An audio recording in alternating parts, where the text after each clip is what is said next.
전국에서 또 우리 지역에서 흩어져 있지만 온라인 예배에 참여하신 여러분들을 주의 이름으로 환영하고 화상 줌으로 함께 하신 여러분들을 정말로 환영하고 축복합니다. 우리 함께 먼저 축복하며 교제하는 시간을 갖겠습니다. 우리도 함께 박수 한번 하십시다. 사랑해요, 축복해요. 사랑 두 팔 벌리며 축복해요.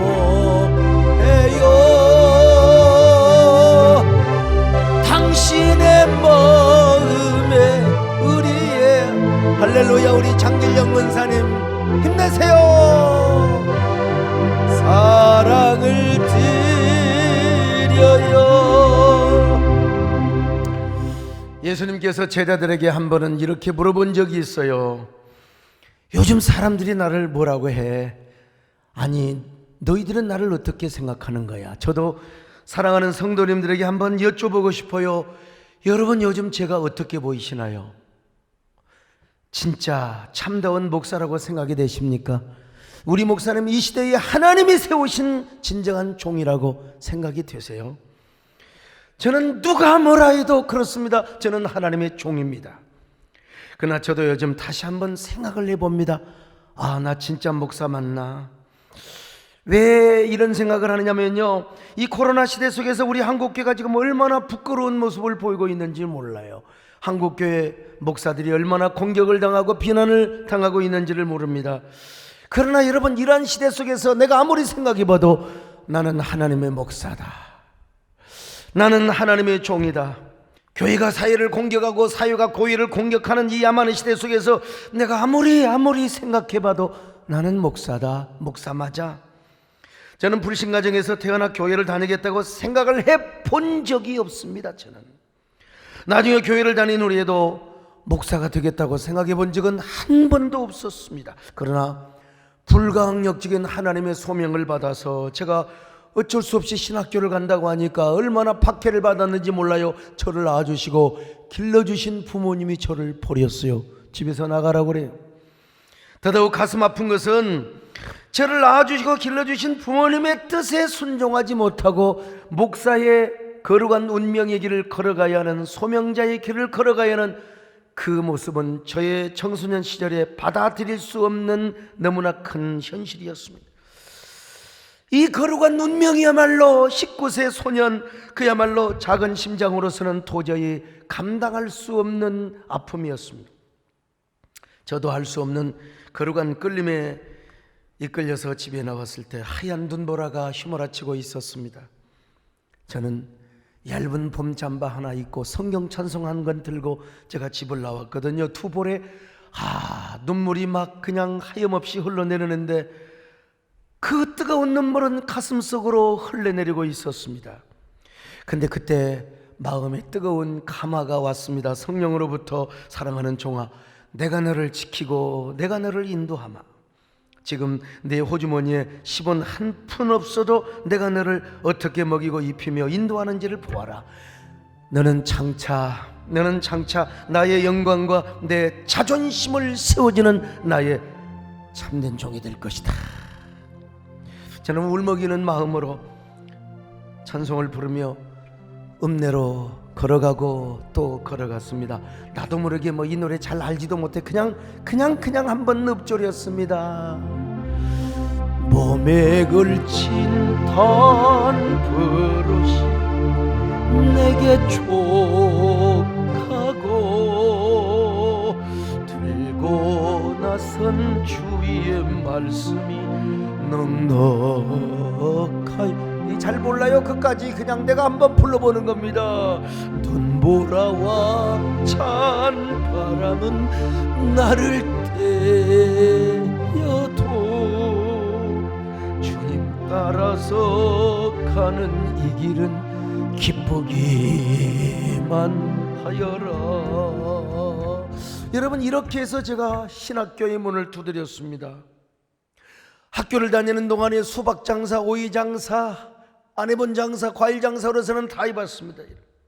그 모진 고생 그리고 그 모진 어려움 속에서 고학을 하며 저는 오늘의 목사가 되었거든요. 그리고 목사가 된 행복감에 젖어 오직 주님, 오직 교회를 위해서라면은 저 메마른 광야, 거친 황야길을 달리고 또 달려왔습니다. 그러나 지난 주간에는 주님 앞에 엎드려 제가 이런 기도를 한번 드려봤습니다. 주님, 요즘 저는 별로 기쁨이 없습니다. 목사로서의 행복감도 사라져버리고 말았습니다. 아니, 주님 앞에 너무나 부끄럽고 송구합니다. 주님, 어찌하여 목사라는 이름이 이렇게 부끄러운 이름이 되어버렸단 말입니까? 교회라는 이름이 어떻게 부끄러운 이름이 되어버리고 말았단 말입니까? 휘몰아치는 잔인한 폭거와 비난의 화살 앞에 오늘따라 왜 주의 종이 된 것이 이렇게 초라하고 이렇게 부끄럽단 말입니까? 저는 이런 기도를 드리며 하염없는 눈물을 흘렸습니다. 집에서 쫓겨나며 흘렸던 그때의 눈물보다 더 뜨거운 눈물이 가슴에 흘러내렸습니다. 주님의 영광을 위해서 아무것도 해드릴 것이 없는 것 같아요. 지금은 여러분, 그래도 우리 교회가 앞장서서 여의도 순복음 사랑의 교회와 함께 여러분 한국교회 예배를 회복하며 우리 교회는 90% 이상이 회복됐지 않습니까? 근데 어쩌다가 이렇게 또 교회가 영광성과 거룩성이 초토화되어 버리고 말았단 말입니까? 너무나 주님 앞에 죄송했어요. 그렇게 울다가 다시 생각해보며 또 기도를 드렸습니다. 주님, 아닙니다. 나는 내가 목사가 되고 싶어서 목사가 된 것이 아니라 주님이 불러서 세우신 당신의 종입니다. 이 시대의 목회자가 아무리 조롱과 공격을 받는다 할지라도 저는 당당하게 목사라고 하는 그런 이름을 다시 둘러입고자 합니다. 제가 지금은 아무것도 할 수 없는 것처럼 느껴진다 할지라도 그러나 다시 일어나 피투성이가 되어 쓰러져가는 한국교회를 제가 다시 세워보겠습니다. 저는 어떤 경우도 목사 공격하지 않겠습니다. 왜냐하면 저는 목사이기 때문이다. 목사타워야 되지 않겠습니까? 제가 스스로 목사가 되고 싶어서 목사가 되었다면 얼마든지 이 직분을 저는 벗어버릴 수 있습니다. 그러나 주님이 저를 거부할 수 없도록 불러주셔서 주님의 피로 세우신 교회를 지키고 세우라고 목사가 되었기 때문에 나는 이 이름을 버릴 수가 없습니다. 주님, 저는 누가 뭐라 해도 목사입니다. 하나님이 불러주시고 소명의 옷을 입혀주신 그 이름을 제가 어찌 부끄럽다고 할 수 있단 말입니까? 하나님, 저에게, 아니 우리 교회에 다시 한번 기회를 주십시오. 이 모든 시련을 이겨내고 무너져가는 한국교회를 다시 세우는 이 시대의 진정한 목사가 되게 하시고 우리 세된 교회가 진정한 교회가 되게 하여 주옵소서. 어느 일간지 2020년을 한국교회의 흑역사라고 표현한 적이 있습니다. 이 역사를 부족한 종이 다시 쓰게 하여 주옵소서. 우리 한국교회가 다시 일어나 다시 쓰게 하여 주옵소서. 잔인한 말들과 야만의 폭거가 소용돌이치는 이 혼돈의 시대를 새로운 꿈과 희망의 꽃밭으로 다시 일구게 하옵소서. 제가 먼저 앞장서겠습니다. 주님, 목사의 말과 순명과 사명을 지켜나가겠습니다. 목사라는 이름이 다시 숭고하게 되고 교회가 존엄스럽다고 하는 그런 날이 오기까지 저의 마지막 땀과 눈물과 혼을 바치겠습니다. 여러분도 저와 같은 비탄한 심정을 가져보셨습니까? 뉴스만 틀면 목사와 교회가 공격을 받는 소용돌이 앞에 여러분 교회를 다닌다고 예배 보고 왔다고 하면 여러분 얼마나 눈초리를 하는 시대 앞에 얼마나 우리가 작아지고 얼마나 초라하게 느껴지던가요. 그리고 주님 앞에 너무 송구하지 않습니까? 너무 송구하지 않습니까? 우리가 이런 고백을 하나님 앞에 드려야 됩니다. 내가 무엇입니까? 주님, 내가 주님 앞에 무엇입니까? 마른 막대기가 아닙니까? 내가 당신 앞에 쓸모없었듯 바다 남은 제가 아님 주님 송구합니다. 주님 송구합니다. 죄송합니다. 주님 다시 한번 은혜 주소서. 일어나 몸된 교회를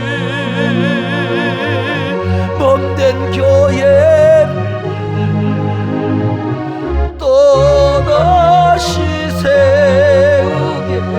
우리 화상 줌 예배 드린 여러분들이여 가슴에 손을 얹고 아니면 두 손 들고 주님 송구합니다. 죄송합니다. 주님 다시 은혜 주소서. 다시 일어나 몸된 교회 또다시 세우게 하오. 여러분, 오늘 본문에도 이러한 스토리가 소개되고 있습니다. 이스라엘이 1차 포로로 귀환을 하였는데 아직 귀환하지 못한 느헤미야에게 좋지 않는 소식이 전해졌습니다. 이방인들로부터 예루살렘 성이 공격을 받았어요. 성이 무너졌습니다. 성문이 그냥 완전히 박살이 났어요. 그리고 사랑하는 동족 이방인에게 끌려가고 잡혀갔다는 겁니다. 느헤미야 1장 2절로 3절을 봅니다. 시작. 내 형제들 가운데 하나인 하나니가 두어 사람과 함께 유다에서 내게 이르렀기로 내가 그 사로잡힘을 면하고 남아있는 유다와 예루살렘 사람들의 형편을 물은즉 그들이 내게 이르되 사로잡힘을 면하고 남아있는 자들이 그 지방 거기에서 큰 환난을 당하고 능욕을 받으며 예루살렘 성은 허물어지고 성문들은 불탔다 하는지라. 이 소식을 듣고 여러분, 느헤미야는 그냥 울고 또 울고 또 슬피 울었습니다. 동족이 잡혀갔어요. 무너졌다고 하는 이 성문이 무너지고 성이 회파되었다는 이 소식 앞에 오늘날로 봐는 이게 무슨 말입니까? 지금 예배가 초토화되고 한국교회 거룩성과 영광성이 완전히 땅에 떨어졌단 말이요, 교인들을 사탄에게 지금 뺏겼단 말입니다. 세상의 영혼들을 뺏겼단 말이요. 느헤미야가 이런 현실 앞에 아무것도 할 일이 없어요. 그냥 울고 흐느끼며 통곡을 하였습니다. 느헤미야는 자기 자신이 아무것도 아닌 것처럼 초라하게 느껴졌습니다. 그래서 비탄의 슬픔 속에 태어나오지를 못했습니다. 여러분, 저는 이 본문을 읽으면서 야, 느헤미야의 심정이 내 심정이고 내 심정이 느헤미야의 심정이구나. 제가 다시 한번 기도했습니다. 느헤미야다 보니까 다시 기도했더라고요. 며칠 동안 정말로 너무나 작고 초라한 자신의 모습을 보라보면서 그러다가 다시 한번 나는 하나님의 종이다, 나는 기도하면 할 수 있다, 이런 확신을 갖게 된 것입니다. 그래서 그는 하늘의 하나님을 바라보았습니다. 땅의 하나님이 아니라 하늘의 하나님, 크고 두려우신 하나님, 그리고 그 하나님 앞에 금식하며 자복하고 회개하며 다시 한번 이 민족에게 기회를 달라고 기도했던 것입니다. 그러나 오늘 하나님께서 느헤미야에게 기회를 주신 거예요. 그래서 다시 돌아와서 무너진 성벽을 쌓고 그리고 잡혀간 동족들을 다시 구해주었습니다. 이스라엘의 제2의 종교 개혁 그리고 부흥을 이룰 수 있었습니다. 야, 오늘날로 말하면 여러분, 초토화된 예배가 회복되고 그리고 교회의 영광성과 거룩성을 회복했단 말입니다. 그리고 땅에 짓밟힌 교회의 자존심을 다시 회복시키며 부흥의 전성기를 이룰 수 있었다는 것입니다. 어떻게 느헤미야는 이런 일을 할 수 있었단 말인가?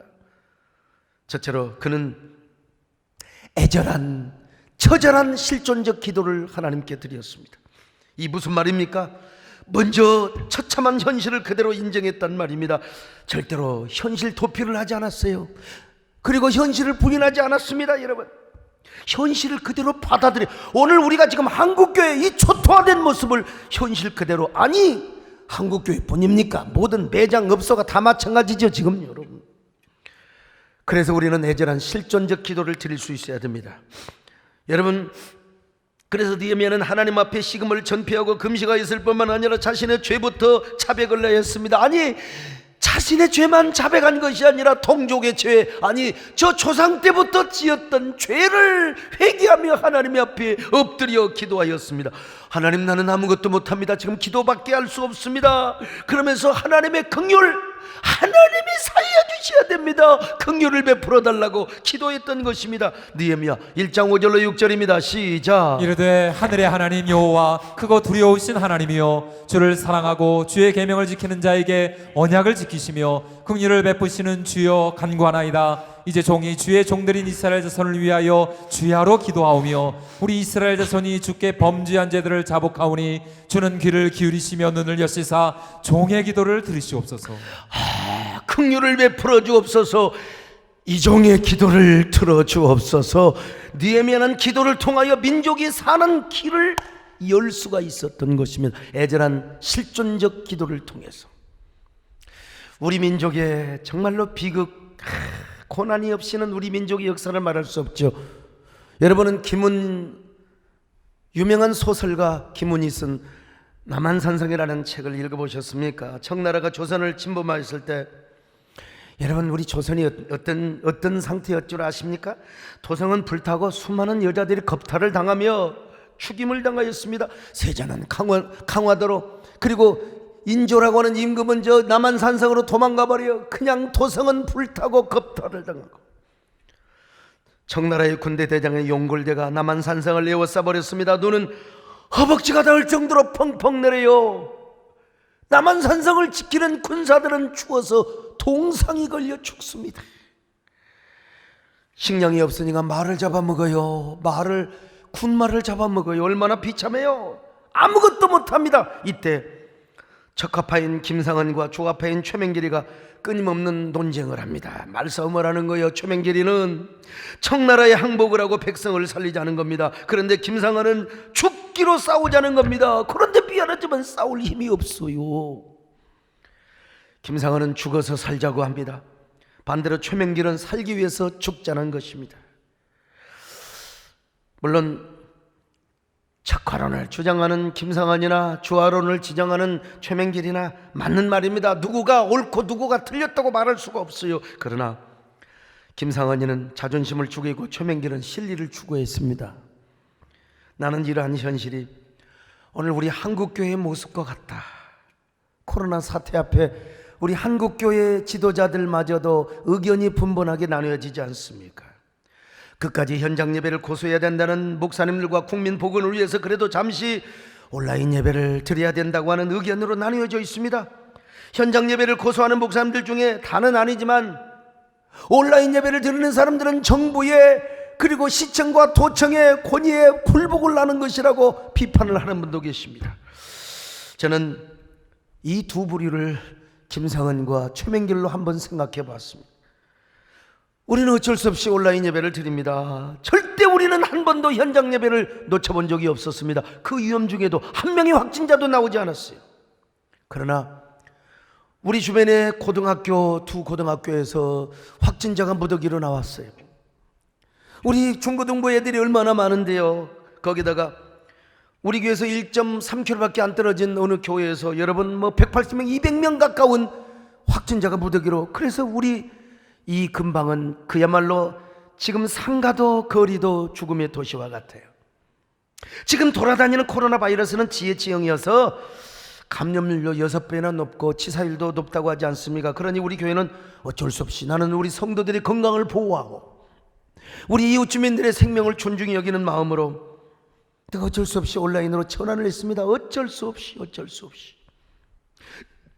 저는 광주신학교 시절 5.18 광주 민주항쟁이 일어났을 때도 여러분 주일예배야 당연히죠. 그러나 수요예배도 빠뜨리지 않기 위해서 저녁에 개미 새끼 한 마리도 없는 저 금남로길을 저는 찬송을 부르며 갔던 사람입니다. 나는 그래서 기본적으로 현장 예배를 고수하는 목사님들의 신앙 양심과 목회적 가치를 존중히 여깁니다. 정말 존중히 여깁니다. 그러나 분명한 것은 현장 예배를 강행한다 하더라도 그 예배가 감염의 진원이 되어서는 절대로 안 된다는 사실을 저는 강조하고 싶어요. 만약에 그렇게 예배 드리다가 코로나 확진자가 속출이 되면 그 비난과 공격은 한국교회의 몫이 되어버리고 전체가 비난을 받아야 된다는 사실. 그래서 우리는 조심하고 또 조심해야 된다. 그리고 사회적 이슈와 비난거리가 되지 않도록 해야 된다는 겁니다. 그 비난, 그 공격, 그런 풍토는 우리가 서로 배격해야 된다. 특별히 교회가 교회를 공격하고 자기 진영이 있지 않다고 해서 목회자가 목회자를 서로 공격하는, 누구는 유튜브를 못해서 그런 줄 아십니까 여러분? 교회는 하나님께 예비하는 사명도 같지만 동시에 이웃에게 전염병을 감염시키지 않도록 조심하고 부해야 할 의무도 있다는 사실을 저는 인식하고 있습니다. 어떤 사람이 저에게 물어봐요. 목사님, 성경 몇 장 몇 절에 비대면 온라인 예배를 드리라고 성경이 어디서 말합니까? 여러분, 내가 이 질문을 당하고 한동안 말을 못했습니다. 답답한 노릇이죠. 그러나 내가 이런 말씀을 드렸어요. 성경을 보세요. 솔로몬이 그런 기도를 했잖아요. 전염병이나 역병의 기승을 부를 때는 이스라엘 백성들이 성전에 오지 못할 것을 전제하고 집에서 하나님의 성전을 향하여 손을 들고 기도하라고 했지 않습니까? 자, 역대하 6장 28절로 30절을 같이 봅니다. 시작. 만일 이 땅에 기근이나 전염병이 있거나 곡식이 시들거나 깐부기가 나거나 메뚜기나 황충이 나거나 적국이 와서 성읍들을 에워싸거나 무슨 재앙이나 무슨 질병이 있거나를 막론하고 한 사람이나 혹 주의 온 백성 이스라엘이 다 각각 자기의 마음에 재앙과 고통을 깨닫고 이 성전을 향하여 손을 펴고 무슨 기도나 무슨 간구를 하거든 주는 계신 곳 하늘에서 들으시며 사유하시되. 여러분, 평상시에는 하나님의 성전에 와서 기도하고 제물을 바쳐야 돼요. 전염병이 올 때는 집에서 손을 들고 기도하고 하나님께 회개하라고 하지 않습니까? 신약도 마찬가지입니다. 성경을 보면은 바울이 감금을 당하였을 때 쪽편지를 써서 평신도들에게 그거 읽어주며 예배 드리라고 했어요. 오늘날 그것이 바울 서신이 되었습니다만은 뿐만 아니라 웨스트민스터 신앙고백은 우리 장로교에서 하나님 말씀 다음으로 귀하게 여기는 신앙 고백서입니다. 웨스트민스터 신앙고백서 21장 5절을 보면은 공예배를 생명처럼 여기고 있습니다. 공예배 평상시에 잘 드려야 돼요. 그러나 21장 6절을 보면은 비상시에는 장소를 절대화하지 말고 그냥 신령과 진정으로 예배하고 기도하면 하나님이 봐주신다고 했어요. 기도나 종교적 예배의 다른 어떤 부분도 현재 복음 아래서는 행하는 장소나 방향에 얽매이거나 또한 그것에 의해 더 받으실 만한 만하게 되지는 않는다. 다만 하나님은 어디서나 영과 진리로 드리는 예배를 받으신다. 이 옛날 문장이기 때문에, 그러나 이 말의 현대적 의미를 충분히 무슨 말인지 아실 거예요. 그러므로 우리가 교회끼리 비난해서는 안 됩니다. 그 교회 형편에 따라서 불필요하게 우리가 이미지 소모를 할 필요가 없어요. 힘을 합쳐서 이미지 축적을 해도 모자랄 판에 서로 진정성을 가지고 한국교회를 세워야죠. 그리고 그 진정성이 하나 되어 한 목소리를 나타내야 되지 않겠습니까? 김상헌도 나라를 사랑하는 사람입니다. 효맹길이라고 여러분 자존심이 없었겠습니까? 임금을 살리고 나라를 살리고 백성을 살리려고 청나라와 화친을 둘 다 진정성이 있었어요. 제가 보기에는요. 그러나 김상헌과 최명렬이가 싸우는 동안 도성의 백성들만 희생을 당하였습니다. 가녀린 여자들이 성폭행을 당하고 수많은 여자들이, 수많은 남정네들이 여러분 저 심양으로 끌려가서 노예시장에 팔려갑니다. 그러다가 어떻게 세월이 흘러 돌아온 여자들이 있어요. 이런 여자를 환양녀, 고향으로 돌아온 여자라는 뜻인데 나중에는 서방지라고, 이게 남자지라는 여자를 환양녀라고 이렇게 바꾸어서 썼던 것입니다. 백성들이 당할 만큼 다 잡혀가고, 심지어는 여러분 이 고안까지 우리는 당신의 노예 나라라고, 인조는 삼전도비에 가서 300국어 투례를 치욕을 당합니다. 그런데 청태종이 계속해서 그냥 트집을 잡으니까 인조가 이마박에 피투성이가 되도록 땅을 찧었다는 얘기. 여러분, 다시 말씀드립니다. 여러분, 김상헌도 나라를 사랑했고 최명길도 사랑해서, 그러나 김상헌은 명분만 찾다가 아무 일도 못했어요. 초맹길은 자존심 상하고 비굴하기는 하였지만 임금을 살리고 나라를 살리며 백성을 살렸습니다. 그러나 여러분, 비참하게 죽었죠. 심양에 끌려가서 초맹길은. 나는 예레미야 선지자를 봅니다. 하나냐 선지자가 죽기로 싸우자고 싸우자다가 여러분 다 끌려갔습니다. 여러분, 유다는 다 망하고 말았어요. 성전도 다 무너져 버리고 말았어요.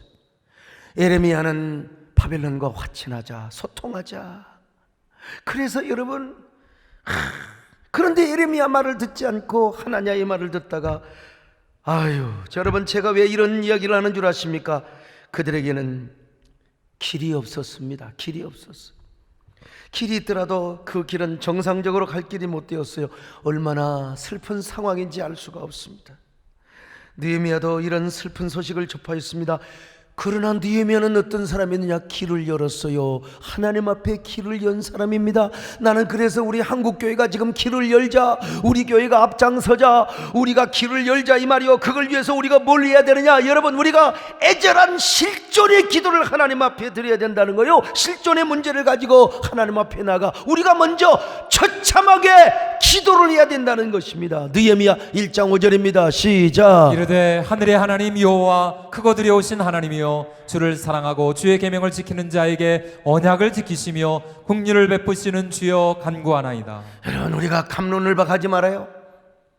이목회자가 이목회자를 건드리고 싸우고 공격하고 자기 논리 자기 진영이 아니라고. 여러분, 먼저 한국교회가 처참하게 비난받고 공격받고 있다는 현실부터 인정해야 돼요.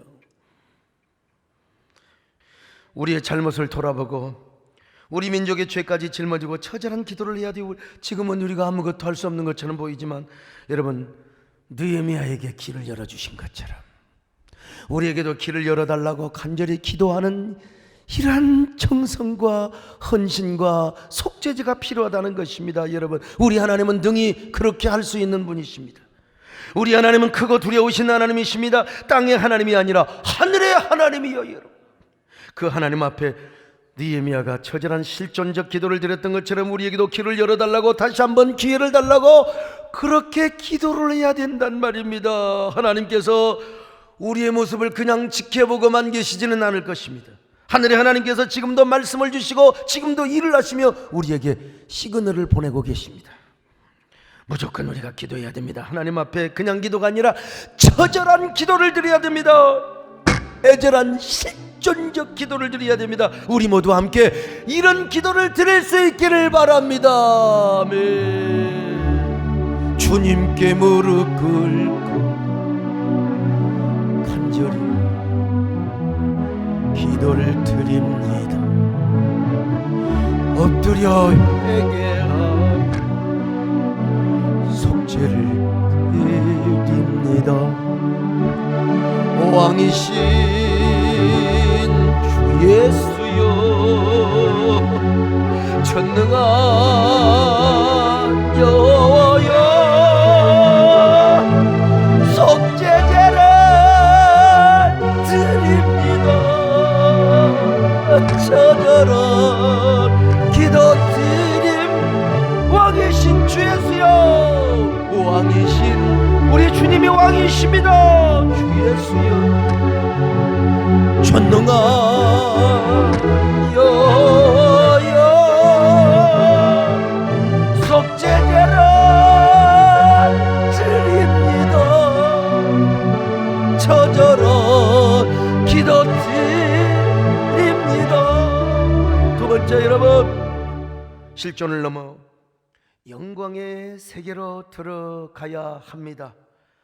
아마도 그는 기도 중에 하나님의 위대한 영광을 경험했을 거예요. 성도가 비참하게 눈물로 기도하는데, 우리 배장용 장로님 진짜 주일헌금 없어서 기도할 때 하나님께서 확신을 주시고 은혜를 주신 거 아닙니까? 우리가 남루한 모습으로 주님 앞에 기도하는데 우리 주님이 우리에게 왜 응답하지 않고 왜 우리에게 영광의 임재로 함께하지 않겠습니까?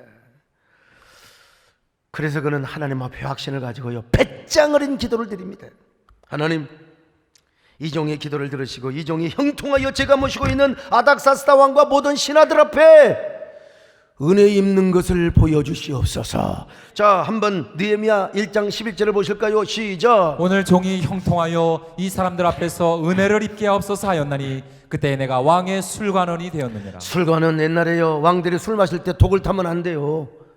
독을 타나 안 타나 먼저 보고 감독하고 이런 사람이 술관원이요. 그러니까 얼마나요?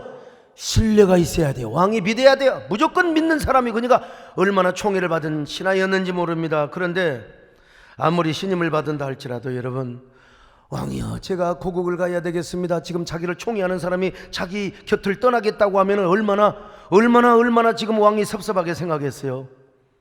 그래서 자기가 그 말을 못하는 거예요. 하나님께 기도하는 겁니다. 지금 하나님께 기도하는 거예요. 하나님, 저는 왕에게 이런 말을 못합니다.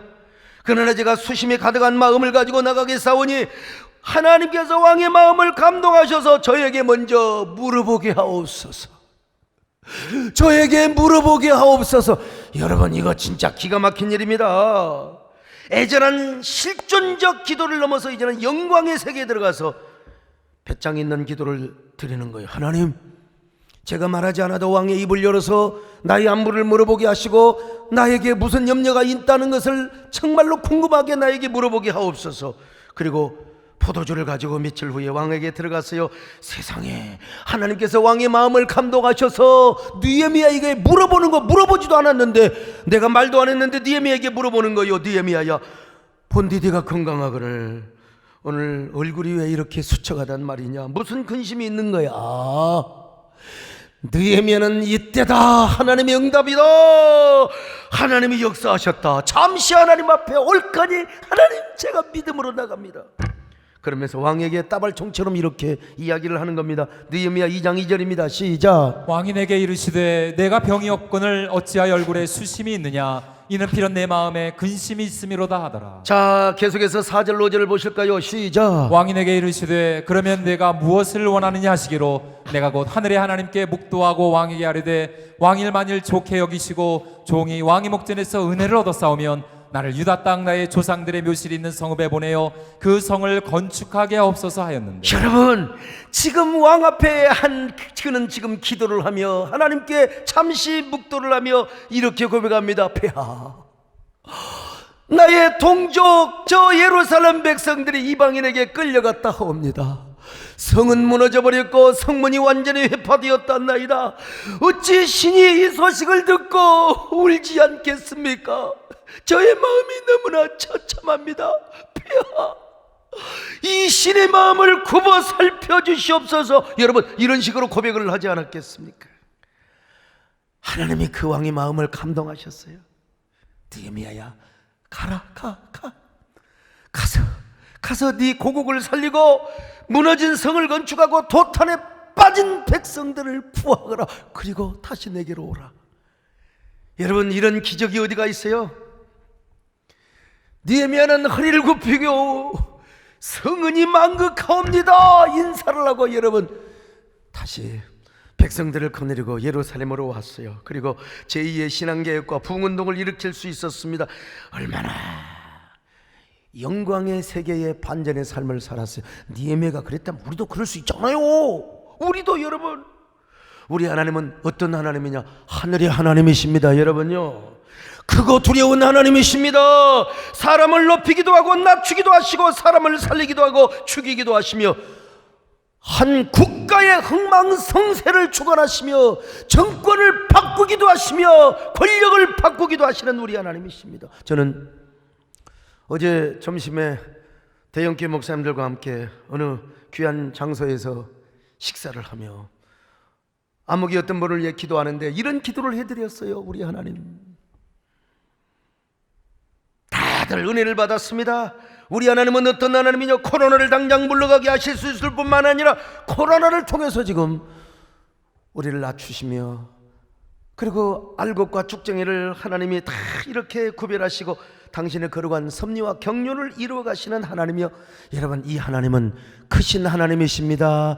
우리 하나님 절대로요 능력이 없어서 코로나를 내쫓지 못하는 거요, 하나님은 이 코로나를 통해서도 일을 하고 계심을 믿습니다.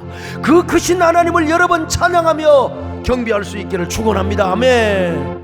크신 주께 돌리세. 하나님의 성에서 그의 거룩한 산에서 터가 높고 아름다워 온 세상의 기쁨. 좁은 방에 있는 시온산 방의 왕일세. Sing 할렐루야, Sing 할렐루야, Sing 할렐루야. 성일세. 오늘 우리 그리스도인들 지금 애절하고 처참한 실존적 기도를 드려야 돼요. 우리 집에서 흩어져 있어야 돼요. 그리고 우리가 영광의 세계에 들어가면 되는 거예요. 뭐 남의 교회 남의 뭐 목사 뭐 공격하고 그럴 시간에 저는 기도하자고 제안합니다. 기도하자고.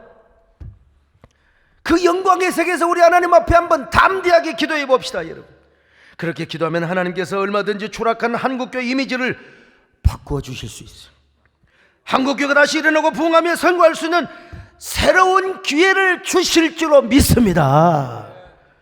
영국의 리저 하월즈 한 사람의 금식과 기도를 통해서 2차 세계대전의 방향을 바꿔버렸어요. 승리의 방향을 바꿔버리고 만 거예요. 그런 것처럼 우리 교회 기도와 우리 한국교회 기도를 통해서 코로나를 정복하고 한국교회를 화합의 장으로 이끌게 하여 주시기를 간절히 여러분 기도하십시다. 여러분, 저도 옛날에는 제가 했지요. 다 막았죠.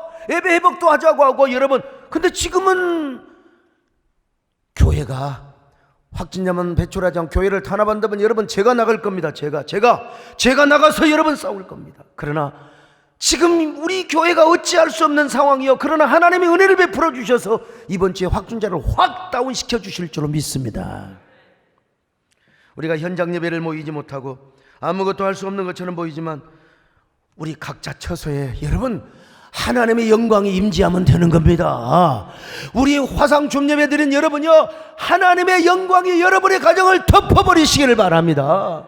온 예배당 텅텅 비어있는 곳에 하나님의 영이 임재하며 오늘 온라인 예배 드리는 모든 가정마다 하나님의 영광이 임재하고 그 영광의 임재 속에서 우리가 느헤미야처럼 배짱으로 기도하면 되는 거예요. 하나님, 우리가 기도합니다. 길을 열어 주시옵소서. 다시 한번 기회를 열어 주시옵소서.